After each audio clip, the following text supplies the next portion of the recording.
East Lansing has been roller coaster city the last 3 years, the first 3 years of the Mel Tucker era for the Michigan State Spartans. We need to have a serious conversation about what is success, what are expectations for the Spartans in 2023. Great time to subscribe to the channel if you haven't already. Big Ten football content all offseason long. Always mash that like button to spread the word of Big Ten Ted to the masses. Okay, 2020, you start things off and you go 2-5. Rebuilding year, you're kind of coming off an era at the end where Mark D'Antonio maybe didn't leave the program in the best of shape. And then you spring forward in 2021, 11-2, win the Peach Bowl, New Year's Six win, and you beat the eventual Big Ten champion Michigan Wolverines. 2022, you take a step down, multiple steps down, I should probably say, and you go 5-7. Roller coaster city in East Lansing, Michigan. Why?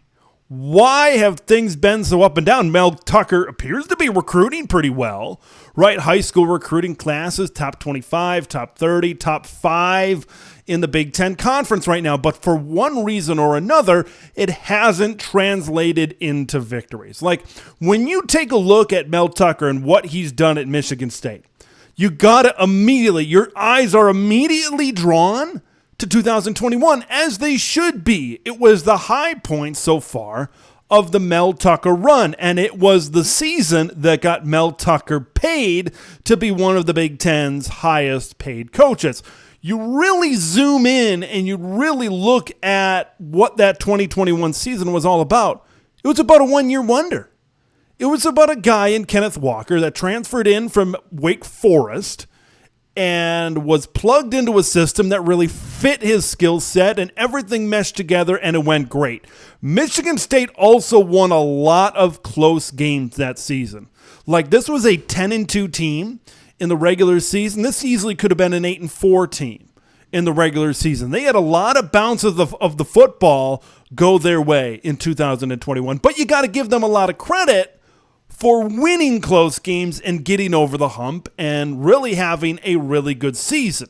Okay, when I break down Michigan State, okay, I want to look at consistencies.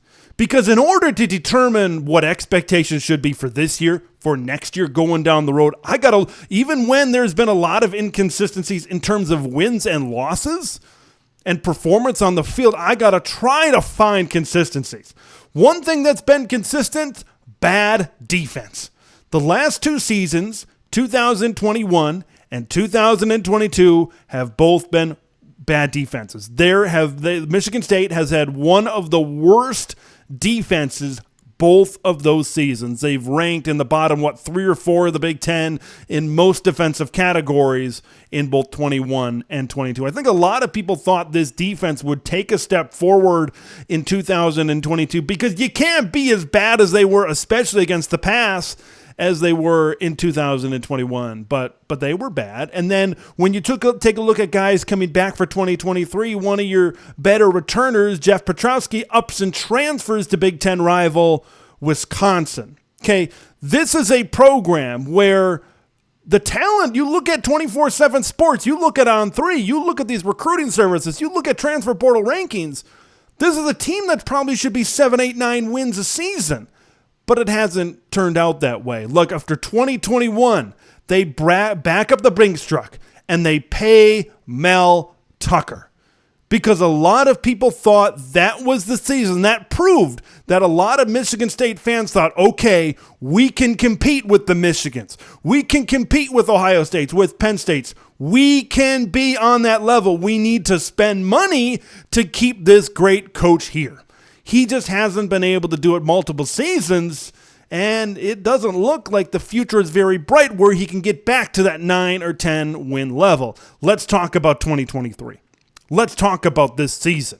Because when you talk about expectations and when you talk about where Michigan State should be, where we should really determine what is success for Michigan State going forward, you got to take a look at the flag behind me and got to take a look at the schedule. Look at those East Division logos on the flag. No way they're beating Michigan. No way they're beating Ohio State. No way they're beating Penn State. Let's throw them a bone and say they beat Maryland. So they win 3 games in the Big Ten East. Who do they have in the Big Ten West in terms of crossovers? They got to go on the road twice. Okay, they got to play at Iowa, at Kinnick. Good luck with that. And they got to play at Minnesota. Solid Minnesota team. A Minnesota team that I think is going to surprise some people despite a tough schedule. And then they play home against Nebraska. I don't think they're winning all 3 teams. I think there's an argument to be made. Not saying it's a great argument. Not saying it's a terrible argument. I'm just saying there's an argument to be made that they, in all 3 of those games against their West Division crossovers, that they might not be the more talented team on the field against those West Division teams. Okay, let me say, I'm going to go out and say they beat Nebraska and then they split the away games. Okay, that right there is that's 5 losses already. Okay, they win 1 out of those 3 games, and then you got Washington in the non-conference. That's 6 losses. And I'm looking up and down the schedule, and I'm saying, that's not out of the realm of possibility. Worst, maybe they beat one of those West Division crossovers on the road, and it's 5 losses. But remember, last season, you had a trip up against Indiana. Who says Indiana can't? I think when I look at surprise teams for 2023, Indiana could fit into that category. Taven Jackson, I think, could take a lot of people by surprise. When you look at expectations for Michigan State, okay, this is a season last year where you were 5-7. I think meeting expectations is 6 wins or 7 wins. Okay? Exceeding expectations, 8 wins and 9 wins. Below expectations, 5 wins and 4 wins. So what is success? I think success is getting back to bowl eligibility. I think success is possibly pulling an upset, one upset. This isn't a team that's going to go 8-4. This is a team that's sitting right in that 6 to 7 win range. You need to reel it in, Sparty faithful. Because although you're recruiting on that level, although it appears Michigan State is bringing in talent, this is still a bad defense. And you look at the flag behind me, there's so many other good teams in the Big Ten Conference. Peyton Thorne, he's fine. Fine isn't going to win you 9 games in the Big Ten. Okay, Jalen Berger, he might be middle of the road in terms of Big Ten running backs. Middle of the road ain't going to win you a lot of games. Kenneth Walker was an elite Big Ten running back. That's why they won 10 games. He masked so many issues that we saw last season that we're continuing to see about Michigan State football. I'm just not sure this defense can take that many jumps forward to be an 8-win team, to be a 9-win team. Like, you're not beating those 3 East Division teams.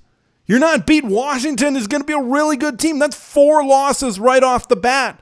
And then I mentioned the West Division teams. It's going to be tough, I think, to get to 7 wins for Michigan State. Can they find success? It depends what success is.